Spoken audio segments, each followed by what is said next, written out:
Hello guys, welcome to the channel. और आज मैं आपके लिए लेकर आया हूँ महाभारत पार्ट 4, राइट, जिसके अंदर आज की हमारी कहानी का जो प्रोटैगनिस्ट है, जो कि आप देख सकते हैं, वो है कर्ण, राइट। एंड जो भी स्टूडेंट्स आज मेरे साथ पहली बार देख रहे हैं, यहाँ हम वोकैब की महाभारत, जिसके अंदर हम महाभारत के माध्यम से हम वोकैबलरी याद करते हैं, जो कि हमारे एसएससी, बैंक, सीडीएस, कैट के एग्जाम्स में सभी में, राइट, जो हमारे बहुत काम में आते हैं। जो स्टूडेंट्स की प्रॉब्लम है कि हम इतने सारे वर्ड्स को हम इतने लंबे समय तक कैसे याद रखें, तो आज यही चीज मैं आपको सिखाने जा रहा हूं। 3 पार्ट इसके आ चुके हैं। जिन्होंने ये पार्ट पहली बार देख रहे हैं तो इसको कृपया करके आप पहले के भी 3 पार्ट्स देख लें, जिससे कि जब हम रीआइटरेशन करें, जैसे कि आपको पता है कि मैं स्वामी विवेकानंद के उन थॉट्स को हमेशा फॉलो करता हूं कि आप जिंदगी में कुछ नया पढ़ें ना पढ़ें, पुराना जरूर आप मनन करें, राइट। तो इसी के साथ हम मनन करते हैं। जो पार्ट 3 था, जिसकी हमारी प्रोटैगनिस्ट थी अंबा। अब हम देख रहे थे के अंदर कि जब भीष्म जो है, भीष्म जब जुवेनाइल होते हैं, ये आपको पता है, जो लास्ट का जो पार्ट था मैं बता देता हूं। उसके अंदर जो गंगा थी, वह 8वां जो पुत्र था शांतनु का, उसको अपने साथ लेके जाती है और कहती है कि जब ये जुवेनाइल हो जाएगा तब मैं लौटा दूंगी ना। जुवेनाइल का मतलब होता है एडोलेसेंट, 12 to 18 ईयर्स जो होते हैं उनको हम कहते हैं जुवेनाइल। फाइन। अब जब वो देवव्रत वापस आता है तो जो शांतनु है वो हेराल्ड करा देते हैं, अनाउंस करा देते हैं कि उनका थ्रोन का अगला जो सियोन होगा, throne, I hope everybody knows, throne का मतलब होता है आपका सिंहासन, एंड सियोन या एयर जिसका मतलब होता है उत्तराधिकारी, कि वो अनाउंस कर देते हैं कि मेरे थ्रोन का जो अगला उत्तराधिकारी होगा वो होगा भीष्म, देवव्रत, राइट। अब होता क्या है कि वो एक दिन ऐसी नदी किनारे स्टॉल कर रहे होते हैं, तभी उनको वहां पे शीन, फ्लैम्बॉयंट, ये हम देख चुके हैं गाइस, फ्लैम्बॉयंट भी और शीन भी, जो मेरे साथ आज जुड़े हैं स्टूडेंट्स उनको बता दूं कि फ्लैम्बॉयंट और शीन का मतलब होता है बहुत ही सुंदर। तो जो गंगा थी वो दिखने में बहुत ही चीन थी, एंड ही वॉज, सॉरी, जो गंगा थी वो तो जा चुकी है ना। तो जो अब वापस स्ट्रॉल कर रहे होते हैं शांतनु, तभी उनको वहां पर दिखती है सत्यवती, है ना। सत्यवती ये वही महिला है जिनके जो पुत्र है वेदव्यास, जो जिन्होंने इसको स्क्राइब करा है महाभारत को, ये सत्यवती वही महिला है ना जिसकी सेलिबेसी उन्होंने मेंटेन रखी थी, राइट। अब ये वहां पर जब घूम रहे होते हैं तब वहां पर उनको दिखती है सत्यवती। अब जो सत्यवती है वो दिखने में बहुत शीन थी, और उसकी कमलीनेस की तरफ, उसकी ब्यूटी की तरफ जो शांतनु है वो एंटाइस होते हैं। और उस दिन भी उनके जो फादर थे, he was under the weather and she was playing the second fiddle. वो उनसे पूछ लेते हैं कि क्या तुम मुझसे शादी करोगी, तो वो कहती हैं कि आपको मेरे घर आके मेरे पिताजी से बात करनी पड़ेगी। शांतनु जो है वो उनके घर जाते हैं, वहां पे देखते हैं कि जो उनके पिता है वहां पर उपस्थित है। और जो उनके पिता है, मैंने आपको बताया था कि वो केवल एक फिशरमैन या मछुआरे नहीं थे, वह एक ऑरेकल और फोर सीकर भी थे, तो जानते थे कि राजा आएगा, है ना। तो वो कहता है उनको कि राजन, मैं तुम्हारा ही वेट कर रहा था, आप आइए, क्योंकि मेरी पुत्री के हॉरोस्कोप में मैंने देखा था। हॉरोस्कोप क्या होता है? आपकी कुंडली, राइट। तो बोलता है कि मैंने अपनी पुत्री के हॉरोस्कोप में देख रखा था कि तुम आओगे ही आओगे, और उसके राजयोग लिखा हुआ है। फाइन। फिर वह उसके सामने एक शर्त रखता है कि अब जो मेरी पुत्री है उसकी प्रोजनी तो कभी राजा बन ही नहीं पाएगी, क्योंकि आपने देवव्रत को हेराल्ड कर दिया कि वही आपका अगला सियोन बनेगा। तो अब ये सुनकर जो है वो बहुत बिविल्डर हो जाते हैं और कहते हैं कि I am a man of word. मैंने कहा भी ये वर्ड्स नहीं होता है गाइस, एस नहीं लगेगा, ये एरर के अंदर ही पूछा गया है। तो कहते हैं कि you are a man of word, right. तो बोलते हैं कि मैं मैन ऑफ वर्ड हूं, मैंने अपने बेटे को वचन भी दे दिया, पूरे मैंने नगर में हेराल्ड भी कर दिया, तो मैं पीछे नहीं हटता। और इसी के साथ मैंने आपको बताया था मैन ऑफ लेटर्स। और मैंने आपसे पूछा था कि व्हाट डू वी कॉल जो पढ़ी लिखी महिलाएं होती हैं, man of letters is use for mails only. जो पढ़ी लिखी महिलाएं होती हैं उनको हम कहते हैं ब्लू स्टॉकिंग्स। और मैन ऑफ वर्ड की जगह वुमन ऑफ वर्ड हम यूज नहीं कर सकते हैं। आप बताइएगा क्यों नहीं कर सकते ना, अभी स्टिल पेंडिंग है ये, वरना मैं जवाब दूंगा इसका। फाइन। मैलिन, अब जब राजा को पता पड़ता है कि वो उससे शादी नहीं कर सकता सत्यवती से, तो बहुत ज्यादा मेलनकॉली, ब्रेकअप हो गया ना, मतलब लड़की के बाप ने मना कर दिया, बोले मैं नहीं ब्याह रहा, राइट। तो यह सुन के जो अब हमारा शांतनु है वो थोड़ा सा मेलनकॉलिक हो जाता है, थोड़ा सैड रहने लग जाता है। तभी वहां पर जो देवव्रत है वो देखता है कि उनके जो पिता है वो बहुत मेलनकॉलिक रहने लग गए हैं। तो वह जाते हैं उनके दोस्त से पूछते हैं कि क्या हो गया, why my dad is so sad, right. तो वो बताते हैं कि यार लड़की वाले मान नहीं रहे। तो बोलता है ठीक है, I will go and I will talk to them, right. तो भाई जाता है, जो देवव्रत है। अब उसके पिता कहते हैं कि तुम जो है सिंहासन के, तुम सियोन बनोगे और तुम राजा बनोगे, और मेरी बेटी की पुत्री या जो मेरी बेटी की जो प्रोजनी है वो कभी भी राजा नहीं बन पाएगी। तो वो कहता है कि मैं वाव लेता हूं, मैं आपको वाव देता हूं कि मैं कभी भी हस्तिनापुर के सिंहासन पे नहीं बैठूंगा। और वह कह के वह सिंहासन को एब्डिकेट कर देता है, दैट मीन सिंहासन को त्यागना, राइट। फिर वहां पर वो कहती है सत्यवती कि तुम्हारे जो पुत्र होंगे वो भी मेरे पुत्रों से बड़े होंगे, और वे फिर मेरे पुत्र कभी बैठ नहीं पाएंगे। तो यहां पर वो एक बहुत ही भीष्म प्रतिज्ञा लेता है कि मैं आजीवन चेस्टिटी का पालन करूंगा। चेस्टिटी का पालन करूंगा मतलब ब्रह्मचार्य का, राइट, जिसको हम कहते हैं ब्रह्मचार्य, कि मैं चेस्टिटी का पालन करूंगा, दैट इज सेलिबेसी और ब्रह्मचार्यता, राइट। तो अब यहां पर वह कहते हैं कि मैं आजीवन हस्तिनापुर का पैट्रन बन के रहूंगा। Patron is a very good word, जैसे कि आप अपने अभी पेरेंट्स के निगरानी में है, जो पेरेंट्स है वो आपके पैट्रन्स है। पैट्रन का मतलब ही होता है किसी को संरक्षण देना। जैसे कि पुराने जमाने में आपने देखा होगा अशोका ने बहुत सारे जो कवि हैं, जो व्हाट यू कॉल मौलवी होते थे, तो उनको हम पैट्रन किया करते थे। पैट्रन का मतलब ही होता है उनको संरक्षण देना। फाइन, पैट्रनेज दैट इज संरक्षक, संरक्षण, राइट, एंड पैट्रन होता है संरक्षक। फाइन। तो अब थोड़े टाइम बाद जो शांतनु है वो डिमाइस हो जाते हैं, और शांतनु के जो सत्यवती से पुत्र होते हैं दैट इज आपके चित्रांगद जो बड़ा होता है, विचित्र भी छोटा होता है ना। अब जो चित्रांगद है उसका कोरोनेशन हो जाता है, दैट इज क्राउन सेरेमनी, लेकिन he was slayed by the enemy, उनको मार दिया जाता है। और तभी जो विचित्र वीर है उसका यहाँ पर कोरोनेशन हो जाता है। अब उनके लिए व्हाट डू वी कॉल पत्नियां चाहिए होती है, तो जो भीष्म है वो जाते हैं, क्योंकि काशी के साथ जो काशी नरेश थे उनके साथ हस्तिनापुर वालों का जो रिलेशन था उनके बीच में काफी अच्छी एमिटी थी। Amity is a name of A university, जिसका मतलब होता है गुड बॉन्ड, फ्रेंडशिप, राइट। तो हस्तिनापुर और काशी के बीच में अच्छी एमिटी रही थी बहुत सालों से, और काफी पिछले सालों से 2-3 साल से या पिछले 15-20 साल से उनके बीच में ये एमिटी सही नहीं चल रही थी। तो भीष्म कहते हैं कि मैं जाऊंगा और वहां से उनकी जो पुत्री है वो विवाह योग्य है ना। आपको मुझे बताना है कि हम क्या कहते हैं उन महिलाओं को जो विवाह योग्य हो जाती है। It's one word substitution, paper में आया हुआ है, तो आप मुझे कृपया करके बताइएगा कमेंट में कि what do you call the one who is eligible to get married. Fine. तो वह कहते हैं कि अभी महिला उनकी पुत्रियां हैं जो शादी योग्य है, तो मैं विचित्र वीर के लिए उनको लेकर आता हूं। आपको पता है पहले पॉलीगैमी अलाउड होती थी। Polygamy is a good word, ये यहाँ पे लिखना भूल गया, कल रात को मुझे याद आ रहा था कि ये रह गया है ना। तो पहले पॉलीगैमी अलाउड थी, अभी तो मोनोगैमी है। Mono is single, poly is many. तो पहले बहुत सारी शादियां होती थी, अब नहीं हो सकती है, राइट। तो वो जाते हैं और वह अब जो भीष्म थे वह उस इयोन के सबसे फ्लेयर योद्धा थे, तो उनके सामने कोई चू भी नहीं कर सकता था। तो वो जाते हैं और स्वयंवर से उनको अबडक्ट करके लेकर आते हैं। Abduct is kidnap. अब जब वो वापस आते हैं तब उनको पता पड़ता है कि जो अंबा थी सबसे बड़ी उसका अमौर था, है ना। तो वो आके उनकी माता को कहती है सत्यवती की मेरा तो अमौर है, तो मैं विचित्रवीर से शादी नहीं कर सकती, मैं तो उसको मन से अपना जो पति है वह शल्य नरेश को ही मान चुकी हूं। तो अब यह सुन के बहुत रैथ आता है उनको, सत्यवती को बोले कि इसको वापस छोड़कर आओ। अब वो वापस जब छोड़ने जाता है तो जो शल्य नरेश है वो भी शन कर देते हैं, बोले मैं नहीं अपनाऊंगा, क्योंकि अब तुम डिफाइल हो चुकी हो, तुम अब झूठी हो चुकी हो, राइट, मैं तुम्हें नहीं अपनाऊंगा। Defile is a very good word, ये रह गया है, अपन ने पिछले वीडियो में देखा था डिफाइल, राइट। तो वो कहते हैं कि अब तुम डिफाइल हो गई हो, अब मैं तुम्हें नहीं अपना सकता, है ना। तो जो अंबा है वो वापस आती है भीष्म के पास और कहती है कि अब तुम्हें मुझसे शादी करनी पड़ेगी, क्योंकि तुम मुझे अबडक्ट करके लाए हो, राइट। वो मना कर देते, वो बोले मैं तो चेस्टिटी का पालन कर रहा हूं, मैं तो तुमसे शादी नहीं कर सकता किसी भी हालत में, राइट।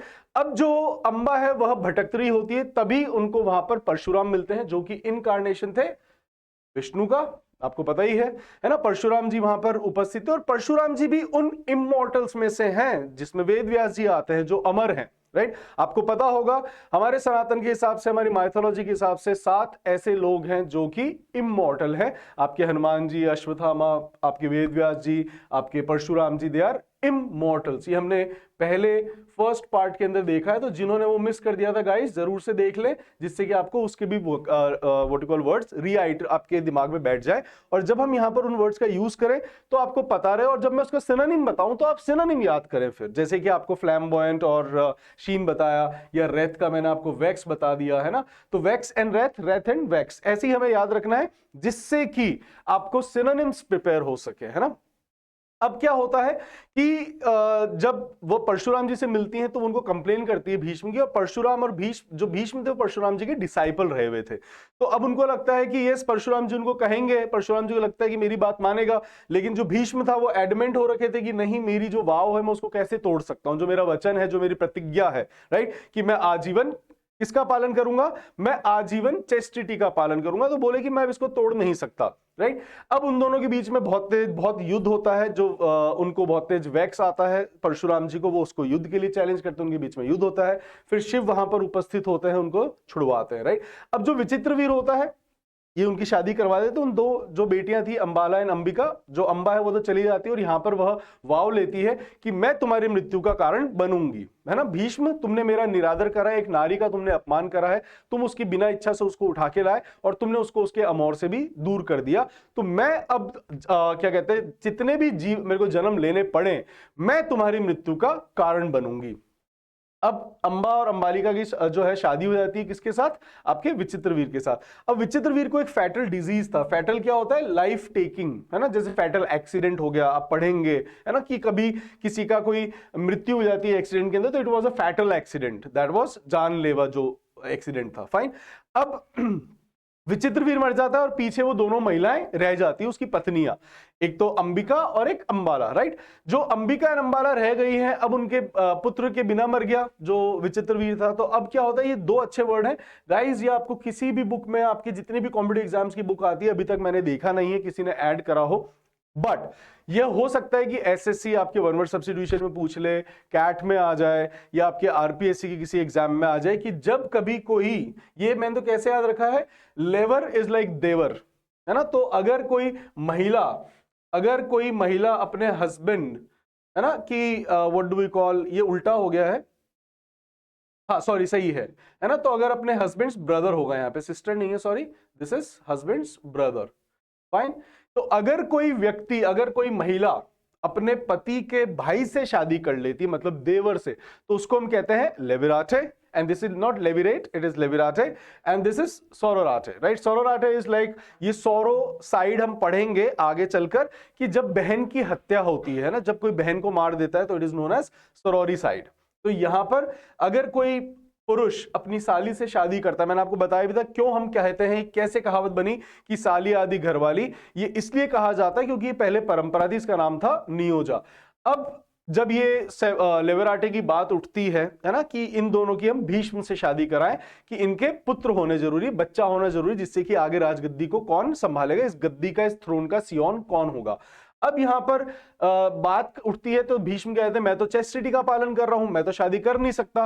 तब यहां पर समन किया जाता है वेद व्यास जी को, क्योंकि वो सत्यवती के पुत्र थे, तो घर का ही कोई आदमी होना चाहिए, तो सत्यवती के पुत्र थे वेद व्यास जी, राइट। वह उनको बुलाया जाता है, वे आते हैं और वो दिखने में बहुत ही हॉरिफाइंग थे, बहुत ही टेरिबल थे, बहुत ही स्केरी थे, डरावने थे। 12 साल से बैठे हैं तपस्या, पेनिंस कर रहे हैं जंगलों में, पेनिंस, राइट। अब अगर कोई व्यक्ति जंगलों में बैठ के पेनिंस कर रहा है, तो दिखने में सुंदर तो रहेगा नहीं, तो ही वॉज हॉरिफाइंग, जिसको देख के दोनों महिलाएं थी, उन्होंने, एक बेहोश हो जाती है, एक ने अपनी आंखें बंद कर लेती, तो उनको बहुत ही डेरोगेटरी लगता है, बहुत इंसल्टिंग। अगर मान लो आपको देख के कोई मुंह फेर ले, दरवाजा बंद कर ले, तो हमें कितना डेरोगेटरी लगता है। ये अधिकतर न्यूज़पेपर में भी आता है डेरोगेटरी स्टेटमेंट, ये टोन भी होती है, जितने बच्चे क्लैट कैट के देते हैं, तो आपके पेपर में केवल टोन्स पूछी जाती है, what is the tone of the author, so it was derogatory, insulting, right. तब उसको बहुत तेज रैथ आता है, किसको, वेद व्यास जी को। वेद व्यास जी को बहुत तेज रैथ आ कि तुमने मेरा अपमान करा, it was derogatory to close your eyes in front of a sage, right. तो वो उसको जब रैथ आता है, तो वो क्या कर देते हैं, बेन दे देते हैं। बेन का मतलब होता है कर्स, राइट।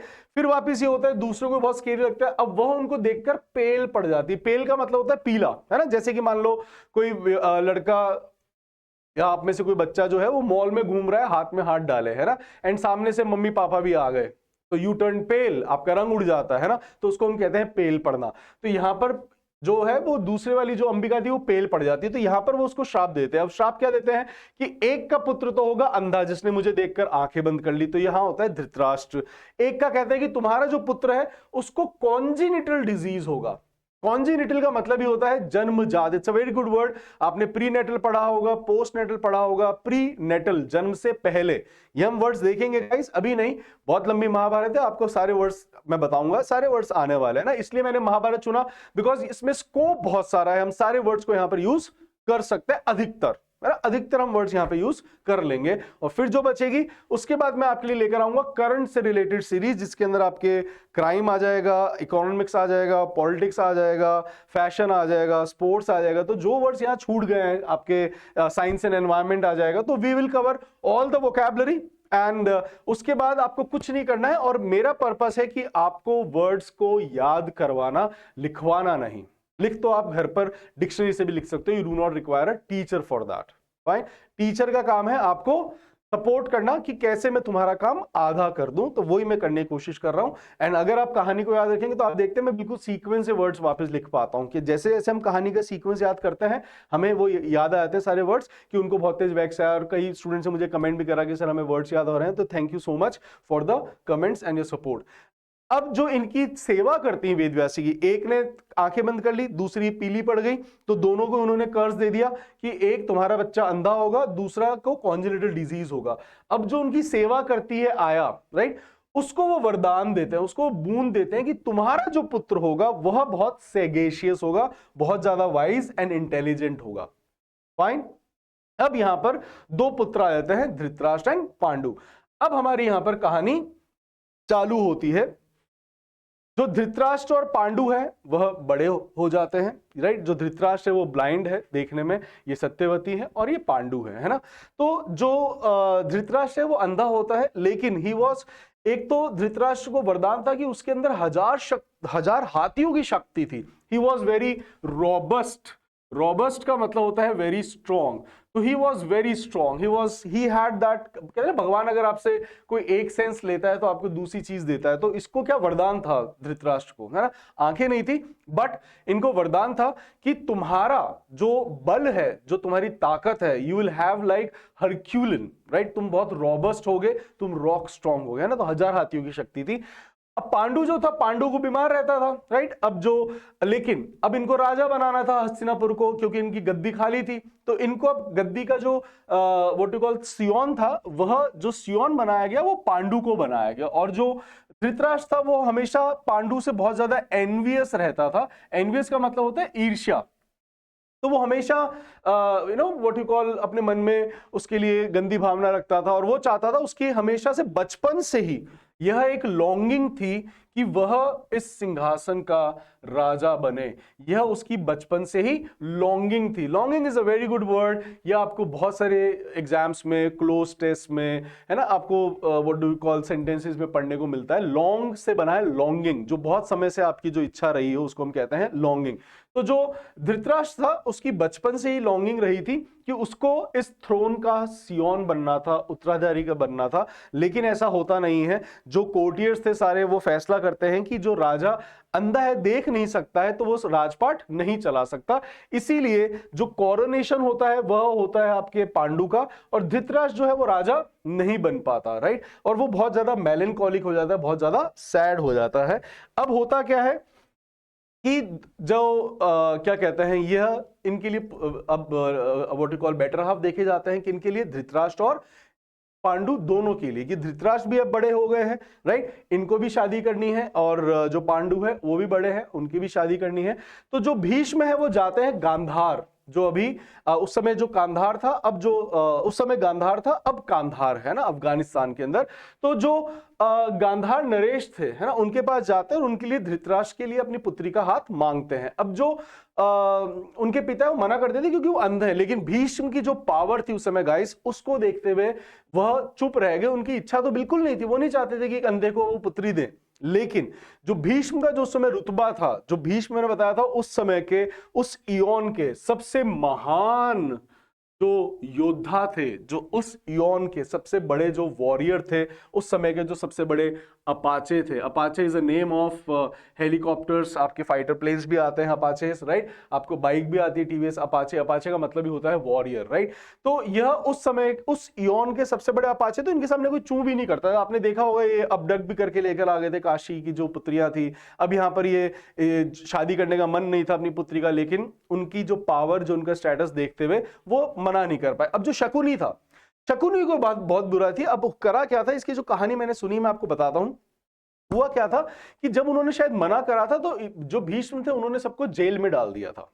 अब जब भीष्म ने सबको जेल में डाल दिया था, इनके राजा को भी और उनके पुत्र को भी, शकुनी को भी, तो आपने देखा है जो शकुनी वो ऐसे ऐसे चलता है थोड़ा, है ना। वो क्यों चलता है कि जो उनके पिता थे उन्होंने उसकी जेल में उसकी टांग तोड़ दी थी, है ना। तो उससे बोला पिता ऐसा क्यों करा, तो बोलते कि तेरे को जिंदगी भर तेरे को याद रहना चाहिए कि ये तेरी टांग क्यों टूटी है, हस्तिनापुर के भीष्म के कारण। तो तुझे इन हस्तिनापुर वालों को बर्बाद करना है और तू इनके साथ जाएगा। और मैं आपको एक और फैक्ट बताता हूं, जो शकुनी जो पासे चलता था, राइट, ये पासे भी शकुनी अपने पिता की हड्डियों से बनवाए थे, ये उनके पिता की हड्डियों के थे, राइट। इसीलिए जब पांडवों को बर्बाद करने का जो लास्ट गेम खेला जाता है चौसर का, उसके अंदर ये वही पासे यूज में लेते हैं जो कि उनके पिता की हड्डियों का था, राइट। अब देखिए कि कितने ज्यादा विंडिक्टिव था शकुनी और उनके father. Vindictive is a very good word, कि उनको वेंजियंस लेना था इस अपमान का। वेंजियंस होता है बदला, उनको वेंजियंस लेना। विंडिक्टिव होता है जो बहुत बदले की भावना रखता है। The one who is very revengeful is known as vindictive. जैसे कि आपके ततैया होता है, अगर आपने उसको ऐसे बाहर भेजा तो वापस आता है। छोटे बच्चे होते हैं, उनके छोटे बच्चे बड़े, आपको देखना छोटे बच्चों को अगर आपने ऐसे कर दिया तो कई बच्चे होंगे जो अब तक आपको नहीं मार लेंगे, है ना, तब तक वो छोड़ते नहीं है। तो वैसे ही यह विंडिक्टिव जो नेचर था, ये विंडिक्टिव नेचर था इनका, शकुनी और उनके फादर का। अब ये वेंजियंस लेने के लिए ही जो गांधारी, जो नरेश थी, है ना, जो गांधारी थी, उसके साथ उनका भाई भी आता है शकुनी, ये इनके साथ दहेज में आता है, राइट। तो अब इनकी जो है नप्शियल हो जाती है धृतराष्ट्र और गांधारी। यहां पर अब गांधारी भी एक वाव ले लेते। एक तो आपको मैंने बताया था कि महाभारत में ये वाव्स बहुत ली, और महाभारत बच्चा लोग ये वह कहानी है, यह केवल कहानी नहीं है, इससे आपको जीवन के आपके बहुत सारे प्रश्नों के जवाब मिलते हैं। जैसे कि क्या हमें ये वाव्स लेने चाहिए कि नहीं लेने चाहिए। जो कर्ण है आज की हमारी कहानी का प्रोटैगनिस्ट, अभी अपन देखेंगे जब कर्ण पैदा होगा, है ना, क्योंकि कर्ण किसका पुत्र था, कर्ण कुंती का पुत्र था, है ना, अपन देखेंगे। और आप देखिएगा कि उस समय जितने भी ये वॉरियर्स होते थे, उन सबको उनके माँ के नाम से जाना जाता था, पिता के नाम से, जैसे गंगा पुत्र भीष्म, है ना। तो ये गंगा पुत्र थे, मेट्रियार्कल था उस समय, पेट्रियार्की नहीं थी। ये तो बिगड़ा हुआ रूप जो आप देखते हैं, है ना, कि आपको अब देखने को मिलता है कि पेट्रियार्कल सोसाइटी है, कई कहते हैं कि ये पेट्रियार्कल सोसाइटी क्यों है, राइट। बट यस, है ना, this is something which is to be noted, कि हम उस सोसाइटी से, हम उस सिविलाइजेशन में हैं जहां पर हम नारियों को बहुत ज्यादा वेनरेट करते थे। वेनरेट का मतलब ही होता है सम्मान करना। Venerate is a very good word, that is respect, worship. So हमने हमेशा से जो स्त्रियां हैं उनको हमने हमेशा बहुत वेनरेट करा है, आज भी करते हैं। लेकिन ये थोड़ा सा जो अब आपको डिस्टॉर्टेड रूप दिख रहा है, बात करेंगे इसके ऊपर हम बाद में। अब क्या है कि ये आ जाती हैं और ये भी वाव लेती है कि मैं भी, मेरा पति अंधा है, मैं भी जिंदगी भर अपने आप को ब्लाइंड फोल्ड करके रखूंगी। ब्लाइंड फोल्ड का मतलब होता है जो ये पट्टी बांध के रखते हैं उसको हम कहते हैं ब्लाइंड फोल्ड, है ना। जब हम अब तो ये गायब हो गई, आंख मिचोली खेला करते थे पहले, है ना, अब तो ये खत्म हो गया। अब तो what do call PUBG and पता नहीं कैसे वो लूडो, और लूडो पहले भी होता था, बट आजकल ये कैंडी क्रश, फोन से बाहर नहीं निकलते हैं, है ना, firewall, BGMI, whatever, I don't know कौन से गेम चल रहे हैं, बट ये अब गायब हो चुका है। वरना पहले ब्लाइंड फोल्ड करके आंख मिचोली खेला करते थे, है ना। चलिए, तो अब क्या होता है कि अब इनकी नप्शियल हो जाती है। अब इनकी नप्शियल हो जाती है, दूसरी तरफ यहां पर कुंती, है ना, जो कुंती है यह भी व्हाट यू कॉल राजा की बेटी थी। अब इनके जो घर पर, इनके पैलेस के अंदर एक ऋषि आते हैं, राइट। अब जो ऋषि है वो कुंती की सेवा से बड़े प्रसन्न होते हैं, he became very happy, right. वो उसको एक बूंद देते हैं। अब उस बूंद में उसको क्या, एक मंत्र देते हैं। बोलते हैं कि तुम इस मंत्र को मैं तुम्हें दे के जा रहा हूं, जब भी तुम्हें कोई पुत्र की तुम्हें जरूरत हो, राइट, तुम इस मंत्र का उच्चारण करना, लेकिन वैसे मत करना। अब ये सुनकर जो कुंती है वो सोचती है, यार पता नहीं मेरे को इन्होंने दिया है, ये काम करेगा कि नहीं करेगा। She became very sceptic. Sceptic is a very good word guys, ये आपको बहुत सारे एग्जाम्स में पढ़ने को मिलता है। ये आपको कैट में भी मिल जाएगा, क्लैट में मिल जाएगा, ये आपके एसएससी में मिल जाएगा, है ना। ये टोन भी होती है ना। ये आपके अच्छा वर्ड भी है जब बहुत ज्यादा कोई डाउटफुल हो रहा हो, जब आप पे बहुत ज्यादा प्रश्न उठा रहा हो, उसको हम कहते हैं स्केप्टिक, राइट। एंड अब यहां पर जो कुंती है, कुंती स्केप्टिक हो जाती है उन ऋषि के दिए गए बूंद पर कि भैया ये काम करेगा कि नहीं करेगा। तो वो उस बूंद का उच्चारण करती है यहां पर उस मंत्र का। जैसे ही वो उस मंत्र का उच्चारण करती है तो सूर्यदेव जो है वो प्रकट हो जाते हैं। अब सूर्यदेव प्रकट हो गए, अब सूर्यदेव आ गए हैं तो वो वरदान भी देंगे। तो वह उसको वरदान देके जाते हैं और वो उसको पुत्र देके चले जाते हैं। अब देखिए, ये थोड़ा सा बड़ा आपको दिखाने के लिए मैंने अब इस टाइप में फोटो लगाई थी, राइट। अब वो उसको वरदान देके जाते हैं, उसको पुत्र प्राप्त होता है, और जो पुत्र है वह कुंडल जो पियर्सिंग कहते हैं ना, जो अपन पहनते हैं गाइस, है ना, तो उसको वो कुंडल और एक कवच, कवच को इंग्लिश में हम क्या कहते हैं, आर्मर। जो पबजी वाले बच्चे हैं उनको तो आपको पता ही होगा कि इसको हम आर्मर कहते हैं, राइट, यस। तो वह पैदा होता है कुंडल और आर्मर के साथ। एंड यह जो पुत्र था, है ना, अब क्या है कि आपको पता ही है कि उस जमाने में, उस इयोन में और आज भी, एक अगर कोई अविवाहित महिला और अगर उसके बच्चा होता है तो it is taboo, taboo is prohibited. ये निषेध है हमारे यहां पर कि एक अविवाहित महिला बच्चा पैदा नहीं कर सकती, समाज ऐसी इसको आज्ञा नहीं देता है, इसको अच्छा नहीं मानता है। तो taboo is a very good word. ये एक सीरीज भी आती थी डिस्कवरी पर, टैबू, राइट। अगर आप, टैबू का मतलब होता है जो भी चीज निषेध है, प्रोहिबिटेड है समाज के अंदर, उसको हम कहते हैं टैबू। सोशल टैबूज होते हैं, है ना, कि आप समाज में हो तो आप समाज में बड़े लोगों को आप चिल्ला नहीं सकते हो, इट्स टैबू। हमारे यहाँ पे निषेध है, बड़ों के ऊपर नहीं चिल्ला सकते, है ना। और भी बहुत सारी चीजें हमारे टैबू होते हैं, तो सोशल टैबूज होते हैं, फाइन। तो ये एक टैबू माना जाता है। इसलिए जो कुंती है, कुंती क्या करती है कि उस बच्चे से पीछा छुड़वाने के लिए वह उसको पानी में बहा देती है।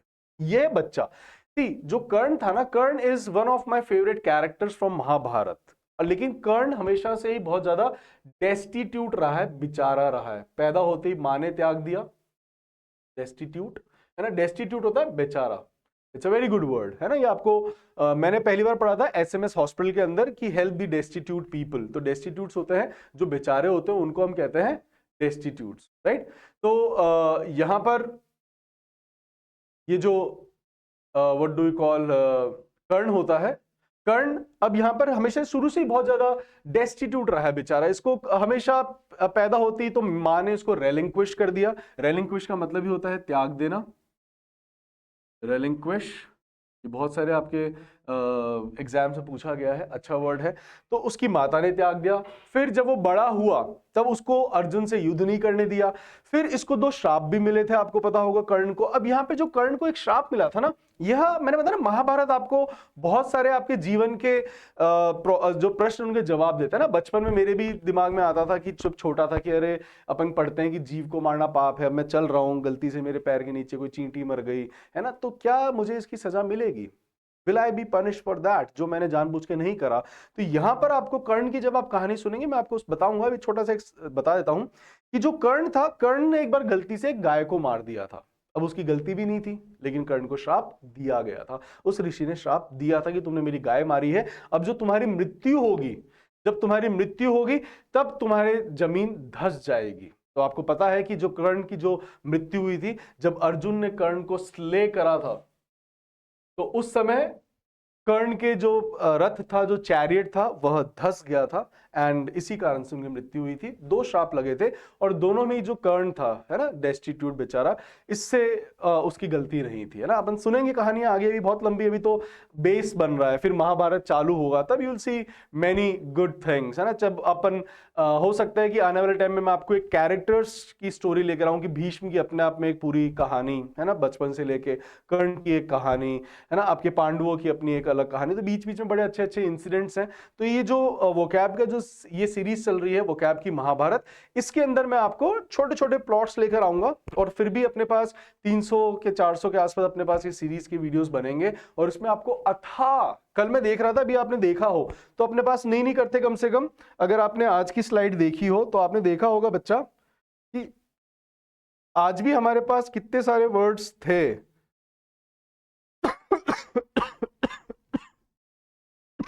आप देखें, आज भी नहीं करते हमारे पास कम से कम 50 एक शब्द हमने याद करे थे पिछली स्टोरी से। तो यह आगे बढ़ते जाएंगे। और सी, इनको अगर आप स्टोरीज को, मैंने बताया कि डॉजियर्स कैसे बनाने, अगर ये बच्चा कोई कर भी रहा है, अगर आपने ये स्टार्ट कर दिया है डॉजियर बनाना, है ना, तो आप फिर बढ़िया, आपके मजे हैं, आप कभी इन वर्ड्स को भूलोगे नहीं, और एग्जाम तक तो पक्का ही नहीं। और फिर ये अगर आपने पढ़ना चालू करे रखा, न्यूज़पेपर वगैरह, मैगजीन वगैरह, नॉवेल्स वगैरह, तो ये आपके सामने वर्ड सारे आते रहेंगे, और फिर आपको जिंदगी में वोकैब की प्रॉब्लम कभी नहीं होगी गाइस। बट थोड़े से आपको भी अपने एंडेवर्स लगाने हैं, मैं अपने एंडेवर्स लगा रहा हूं और कोशिश कर रहा हूं कि आपको महाभारत की स्टोरी के माध्यम से आपको वर्ड्स याद हो जाए। तो अब क्या होता है, जो कर्ण है, जो कि आपको पता है कि बहुत बेचारा डेस्टिट्यूट रहा है, मैंने अभी आपको बताया था क्यों डेस्टिट्यूट रहा है, बचपन से उसकी माँ ने उसको त्याग दिया, फिर जो वो बड़ा हुआ तो अब जिन्होंने पाला था they were like not from the above caste, they were from the very lower caste, है ना। तो इस कारण से भी राजा से यह एक सूत पुत्र कहलाया, है ना। अब ये जब बड़े होते हैं, जब ये बड़े होते हैं तब आप देखते हैं कि इधर शादी हो चुकी है, किनकी, धृतराष्ट्र की भी शादी हो गई है, इधर आपके पांडु की भी किससे शादी होती, कुंती से, कुंती और पांडु की अब शादी होती, कुंती ने वो पुत्र त्याग दिया और कुंती किससे शादी होगी, पांडु से।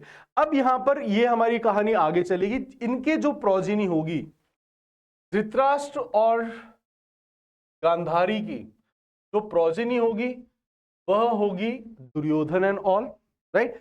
इनकी जो प्रोजिनी होगी वो होगी आपके पांडव, और इन दोनों के बीच की जो बैटल है, ये दो भाई जो आपस में लड़ते हैं, वो कहलाती है महाभारत।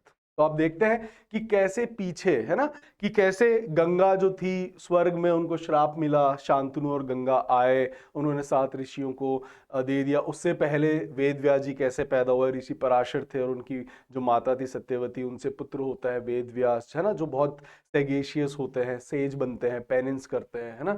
फिर अब वेद व्यास जी ने जब ये कहानी लिखी गाइस, तो महाभारत जो है ना, महाभारत तो हम पंचम वेद भी कहते हैं, और महाभारत जो है वह केवल एक कहानी है। आपको क्या लगता है कि महाभारत में जो एक ऋषि है, सेज है, वो अगर आके कोई कहानी लिख रहा है, गणेश जी के द्वारा लिखवाई गई है, तो उन्होंने क्या अपने परिवार की लड़ाई लिखी होगी, परिवार की कहानी लिखी होगी? नहीं, इट इज नॉट कि वो एकता कपूर का यहाँ पर कोई डेली सोप लिखने आए हैं, नहीं, राइट। महाभारत में आपको अब जिंदगी के इतने अच्छे अच्छे आपको क्वेश्चंस का जवाब मिलता है गाइस, चाहे वो स्टूडेंट्स हो, है ना, चाहे आपके जीवन में कैसी भी परिस्थिति हो, तो आपको उसका जवाब महाभारत के अंदर जरूर मिलेगा कि उस घड़ी में आपको क्या करना चाहिए। तो महाभारत रखने से घर में ब्रॉल नहीं होती है, ये भी एक मिथ फैलाया गया है हमारे, जिससे कि हम इस किताब को पढ़े नहीं, इसलिए आप लोगों को पता ही नहीं होता है कि महाभारत क्या है। महाभारत हम समझते हैं ऐसी कोई लड़ाई की कहानी है, no, Mahabharat is a journey of a sage, यह एक साधु की कहानी है। अपन देखेंगे कैसे, है ना, कि कैसे वह जो अब आप सोचिएगा कि इन्होंने 5 पांडव ही क्यों रखे, है ना, ये 6 भी रख सकते थे। इन 5 पांडवों का एक बड़ा भाई है, दैट इज कर्ण, जो भी पैदा हुआ है उन्हीं का, लेकिन लड़ेगा उनके खिलाफ, है ना। ये अपन बात करेंगे, आपको बताऊंगा महाभारत के इंटरेस्टिंग जो चीजें हैं कि ये किसको दर्शाता है, and how metaphorically we can relate it to our life, हमको कैसे इसके जवाब मिलते हैं। फाइन, डॉजेस आपको कैसे बनाने गाइस, मैंने आपको बता दिया है। जो ये कहानी हमने आज सुनी है, इसको एक बार फटाफट अपन रिकैप कर लेते हैं, वर्ड्स भी और पूरी कहानी को भी, है ना। आज ही मैं आपको सारे वर्ड्स रिकैप करवा देता हूं। डॉजेस आपको लिखना है।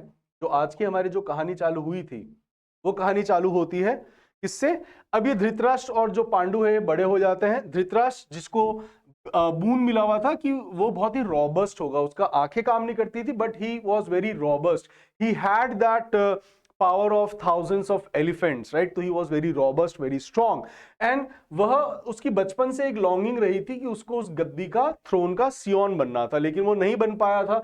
इस कारण से उसके अंदर हमेशा एनवियस था पांडु से, है ना, पांडु को लेकर ही was very much envious. Envious का मतलब ही होता है जेलसी, तो वो बहुत ज्यादा एनवियस था पांडु को लेकर, है ना। एंड जो उसकी लॉन्गिंग पूरी नहीं हो पाई थी इस कारण से, क्योंकि वो जो अगला जो कोरोनेशन हुआ था, किसका हुआ था, इसका व्हाट डू वी कॉल, आपके पांडव का, राइट। अब क्या होता है कि जो भीष्म थे, भीष्म जाते हैं इसके विवाह के लिए, धृतराष्ट्र की लड़की देखने के लिए। What do we call that meeting, अच्छा वो फ्रेज याद आ गया, जब हम कभी मैरिज प्रोस्पेक्ट से किसी से मिलने जाते हैं तो उसको हम कहते हैं ऑरेंज ब्लॉसम मीटिंग, है ना। मैं यहां लिख देता हूं ऑरेंज ब्लॉसम मीटिंग। जब कभी भी आप लड़का या लड़की देखने जाते हो शादी के उद्देश्य से, अपने खुद से जा रहे हो वो नहीं, जब पेरेंट्स के साथ जब आप जाते हो, है ना, that meeting is known as orange blossom meeting, है ना। ये नहीं कि आज आप वैलेंटाइंस डे पे डेट पे जा रहे हो तो this is called orange blossom meeting, no, you are not meeting for the marriage prospect, fine. तो अब वह ऑरेंज ब्लॉसम मीटिंग के लिए जाते हैं गांधारी हाथ मांगने के लिए गांधार नरेश के पास, और जो गांधार नरेश है वो पहले तो उनको मना कर देते हैं, राइट, क्योंकि वो अंधा था, अब अपनी पुत्री को अंधे से तो ब्याह नहीं करा सकते, शादी नहीं करवा सकते, है ना। अब लेकिन वह जो भीष्म है वो उनको बंदी बना देते, कैप्टिवेट कर लेते हैं। Captivate is a very good word. तो जब वो उनको कैप्टिवेट कर लेते हैं तो जो शकुनी के पिता होते हैं वो उसकी टांग तोड़ देते हैं, उसकी बहुत तेज मारकर उसको हमेशा के लिए लंगड़ा बना देते हैं और कहते हैं कि तुम्हें ये जीवन भर याद रखना है, तुम्हें जीवन भर तुम्हें पता होना चाहिए कि तुम्हें लंगड़े क्यों हुए और भीष्म ने तुम्हारे पिता और तुम्हें दोनों को ही कैप्टिवेट किया था। तो ये देखिए कितने विंडिक्टिव थे और वेंजियंस लेने के लिए, केवल हस्तिनापुर से वेंजियंस लेने के लिए शकुनी उनके साथ जाता और इसलिए शकुनी उनकी औलाद को बिगाड़ता है ना। अगर आपको किसी से बदला लेना है तो कहावत कही जाती है कि उसकी औलाद बिगाड़ दो, वो औलाद अपने आप उसका बदला लेगी, है ना, उसको दुख देगी। तो दुर्योधन जो है, दुर्योधन को बिगाड़ने का जो काम करा वो उसके मामा ने करा था, दैट इज शकुनी। क्यों? क्योंकि उसको वेंजियंस लेना था अपने इस अपमान का कि वो उसको कैप्टिवेट करते। तो बहुत डेरोगेटरी होता है एक राजा के लिए, सामने वाले ने उसको बंदी बना लिया, उसकी पुत्री को भी लेके चले गए, है ना। अब जो पुत्री है यहां पर वो एक वाव ले लेती है। वो क्या वाव लेती है कि मैं भी आजीवन इस अंधे के साथ मैं भी ब्लाइंड फोल्ड करके रहूंगी आजीवन। फाइन। और ये आई डू नॉट नो ये इतने वाव्स क्यों लेते थे, और अपन देखेंगे भी कृष्ण ने मना करा था वाव्स के लिए, अपन देखेंगे अभी कहानी आएगी एक अर्जुन की, तब आपको पता पड़ेगा कि कृष्ण ने वाव के लिए क्यों मना करा है। ठीक है, अपन चलते हैं आगे, देखते हैं कहानी के अंदर फिर क्या हुआ था। कि अब ये जो कुंती है, कुंती जो थी, कुंती थी पांडु की वाइफ, है ना, और पांडवों की माता। अब कुंती जो है अभी अविवाहित थी और उनके महल के अंदर, उनके पैलेस के अंदर एक ऋषि आ रखे थे, एक सेज आ रखे थे और वो उनकी सेवा करती है। तो वो खुश होकर उसको एक बूंद दे जाते हैं कि मैं तुम्हें मंत्र दे रहा हूं, तुम उच्चारण करना और तुम्हें पुत्र प्राप्ति होगी और तुम्हें वो पुत्र बहुत, मतलब कहते हैं ना, अच्छे, सभी लाखों में करोड़ों में एक योद्धा होगा वो, है ना। अब जो कुंती थी शी वॉज स्केप्टिक उस मंत्र को लेके कि यार ये काम करेगा कि नहीं करेगा, तो वह उस मंत्र का उच्चारण कर देती है। अब जैसे ही वो उस मंत्र का उच्चारण करती है तो यहां पर जो सूर्य देव वो प्रकट होते हैं और उसको एक पुत्र दे जाते हैं। अब अविवाहित महिला और पुत्र साथ में, तो ये तो आपको पता है इट इज टैबू, ये तो हमारे समाज में टैबू है, निषेध है। और उस पुत्र के साथ कुंडल भी था और कवच भी था, कवच इज नोन एज आर्मर। अब आपको पता ही है कि जो कर्ण है वो हमेशा से डेस्टिट्यूट रहा है, हमारी कहानी का प्रोटैगनिस्ट है कर्ण। कर्ण यहाँ पे पैदा होता है एंड पैदा होती है उसकी माँ जो है उसको रेलिंक्विश कर देती, वो त्याग देती है ना। और उसकी जो मृत्यु का कारण था वो भी एक श्राप बनता है जब अर्जुन उसको स्ले करता है, इज मारना। तो अर्जुन उसको स्ले करता है तब भी वह एक ऐसे श्राप के कारण मरता है जिसके लिए शायद वह जिम्मेदार नहीं था। तो हमें ये पता पड़ता है कि जिंदगी में अगर हमसे कोई गलती अनजाने में भी हुई है तो हमें उसका पनिशमेंट तो मिलेगा गाइस, है ना। चाहे आपने किसी भी जीव को दुख पहुंचाया तो आपको उसका पनिशमेंट तो मिलेगा, चाहे आपने अनजाने में ही क्यों ना करा हो, है ना। तो इसलिए you have to be very careful guys. आजकल तो हम ध्यान नहीं देते, बट यह एक लेसन है, this is life lesson. Fine. तो इसी के साथ हमने देखा कि कैसे अब ये दो प्रोजेनीज यहां से चलेंगी, एक धृतराष्ट्र की जो दुर्योधन बनेंगे, राइट, जो पूरा कुरुवंश आएगा, यहां से ये पांडु बनेंगे, राइट, ये इनका पांडव कहलाएंगे। और इन्हीं दो प्रोजेनीज के बीच में बैटल है। और मेरे को नहीं लगता कि महाभारत अगर घर में रखेंगे तो ब्रॉल होती, ये एक मिथ्या है। Fine guys. और इसी कहानी को आपको लिखना है सेम यही वर्ड्स यूज करते हुए। I hope you people must have enjoyed. See you in the next video, till then. और अगर आप चाहते हैं कि आपकी वोकैबुलरी की जो प्रॉब्लम है हमेशा के लिए सॉल्व हो जाए तो you are to like and subscribe the video, that is English by channel. जो चैनल है इसको आप सब्सक्राइब करें और आपको डेली जो वोकैब की कहानी और जो सीरीज है आप यहाँ पर सुन सकते हैं। फाइन। तो मिलते हैं अपन फिर नेक्स्ट वीडियो के अंदर। एंड कमेंट करके आप जरूर बताते रहे if there is anything which I need to improve or any story you would like to listen.